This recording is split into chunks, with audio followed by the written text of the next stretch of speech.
nuevo a Pura Vida Católicos. El día de hoy vamos a continuar con Apocalipsis capítulo 3, versículo del 1 al 6. Ahora vamos a hacer la oración. Padre bueno, que en Cristo nos has dado un buen pastor, al que quieres que tu pueblo escuche su voz. Te damos gracias, Señor, porque hiciste de nosotros tu pueblo santo, tu rebaño.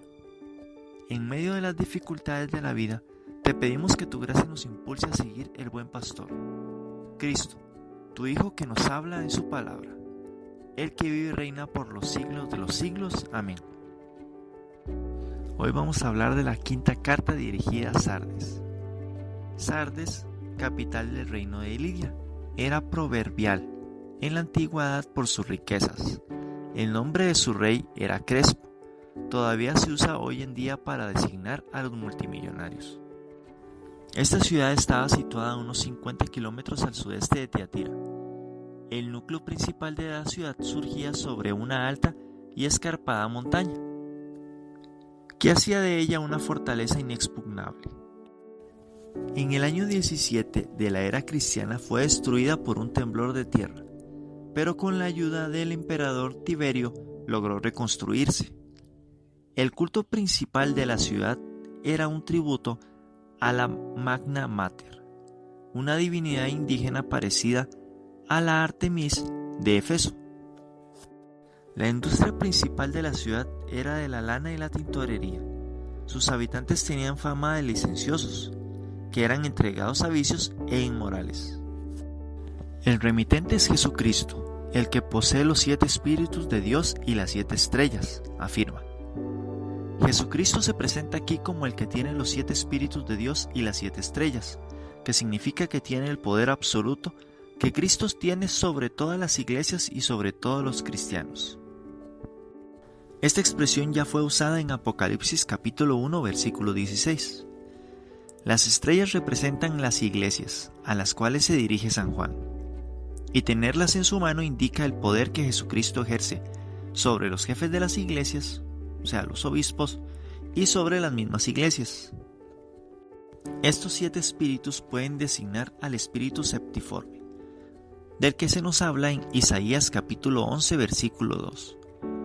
O sea, el mismo Espíritu Santo, con sus 7 dones: sabiduría, inteligencia, consejo, fortaleza, ciencia, piedad y temor de Dios. Aquí los 7 espíritus de Dios pertenecen al Hijo, como en el Apocalipsis capítulo 5 versículo 6 pertenecen al Cordero, porque Jesús distribuye los diversos dones de ese espíritu, del que depende la vida de todas las iglesias. Jesús dice que irá al Padre y le rogará que envíe a sus discípulos el Espíritu Paráclito, pero al mismo tiempo dice en otra parte que Él mismo lo enviará. Cifras en Juan capítulo 14, versículo 16 al 26. Para algunos autores, los 7 espíritus de Dios representan los 7 ángeles que están ante el trono de Dios, en cuyo caso la expresión querría significar que Cristo domina también sobre los espíritus angélicos. Ahora vamos a hablar del juicio. El juicio dice: conozco tus obras y que tienes nombre de vivo, pero estás muerto. Permanece alerta y reanima lo que todavía puedes rescatar de la muerte, porque veo que tu conducta no es perfecta delante de mi Dios. La iglesia de Sardes había decaído mucho en su fervor primitivo y se encontraba en un estado lamentable. Vivía de apariencias. En apariencia esta era rica, aristocrática, alegre, licenciosa. Parecía digna y equilibrada, pero realmente estaba muerta. Sepulcros blanqueados, pero por dentro podridos, y el pequeño núcleo de cristianos fieles se hallaba amenazado de indiferencias en la vida espiritual. Jesús, que tiene la ciencia divina del Espíritu y ve el interior de cada quien, no se deja engañar por las apariencias. El juicio que el Señor emite sobre la vida religiosa de la iglesia es lo más triste. Sus obras no son buenas, pues si bien tienen nombre de vivo, en realidad está muerto. Significa que la vida religiosa de esta iglesia es languida, carente de vigor, de fuerza, y tan falta de caridad de Cristo que está como muerta. El pecado ha matado en ella la gracia de Jesucristo. Pero el juicio que el Señor profiere no es absolutamente negativo. Muchos de los cristianos de Sardes carecen de la vida divina de la gracia, pero otros, tal vez los menos, todavía la conservan. Por eso San Juan trata con su severidad a esta iglesia, para que trate de volverse al buen camino. Esta carta es muy actual en nuestros tiempos, ya que nosotros a veces intentamos hacer creer que tenemos un equilibrio espiritual, pero realmente tenemos un tradicionalismo cumplidor, y la fe es muy tibia, en otras ocasiones muerta.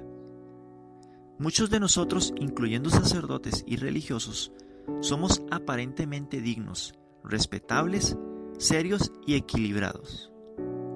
Ahora la pregunta que nos hacemos es: ¿qué dirá de nosotros el que tiene los 7 espíritus y las 7 estrellas? Hemos constatado el adormecimiento de la fe de muchas iglesias, naciones que antes suplían de misioneros a todo el mundo, como España, entre otras. Hoy que debaten en una escasez alarmante de vocaciones sacerdotales y religiosas, y se sumen en el materialismo craso y en una inmoralidad repugnante y aparatosa. La cultura cristiana está en trance de desmoronamiento. El futuro de la Iglesia Católica no pareciera halagüeño. La teología de la liberación, la ideología de género, los socialistas, amenazan con minar las raíces de la fe popular, de la vida consagrada y el ministerio sacerdotal.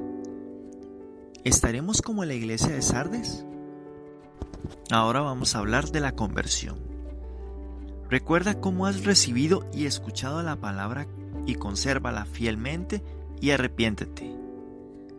Si no vigilas, llegaré como un ladrón y no sabrás a qué hora te sorprenderé. Sin embargo, tienes todavía en Sardes algunas personas que no han manchado sus ropas.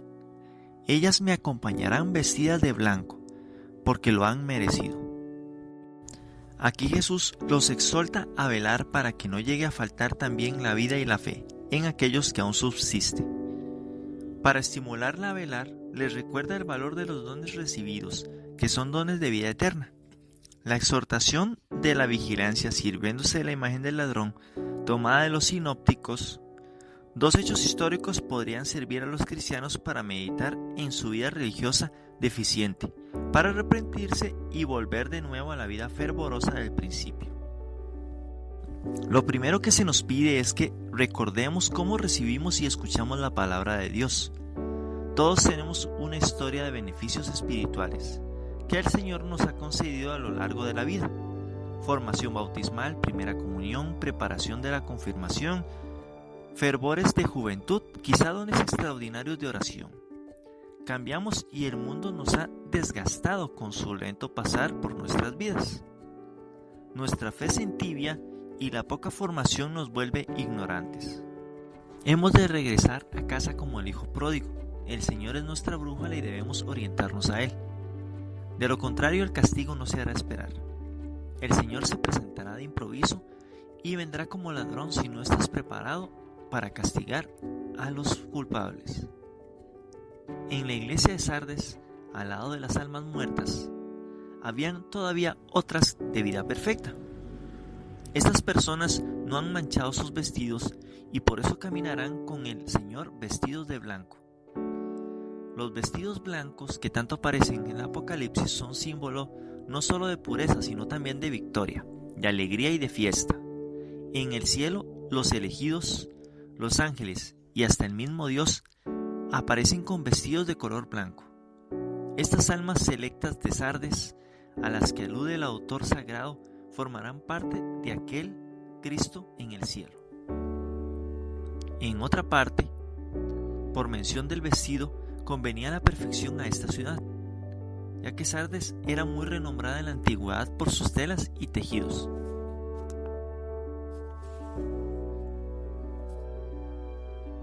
Ahora sigue la promesa.